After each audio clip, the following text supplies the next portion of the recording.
Located right next to Cincinnati's Music Hall and just a 10-minute walk to Findlay Market lies the Symphony Hotel, a boutique hotel in the historic OTR neighborhood of Cincinnati that has 9 rooms named after different classical composers.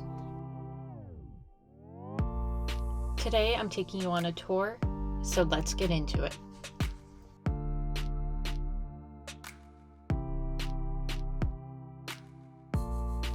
Each of the 9 rooms at the Symphony Hotel is named after a different classical composer. I stayed in the Brahms Room. The team at Symphony Hotel has paid attention to every detail. There are antiques all throughout the room. A coffee bar, plenty of healthy snacks and water to keep you fueled throughout your time there. And then the rain shower in the bathroom, and the lighting was just perfect.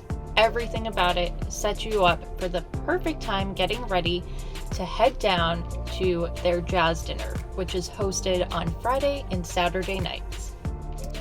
If you enjoyed this, don't forget to like this video and subscribe to my channel for more.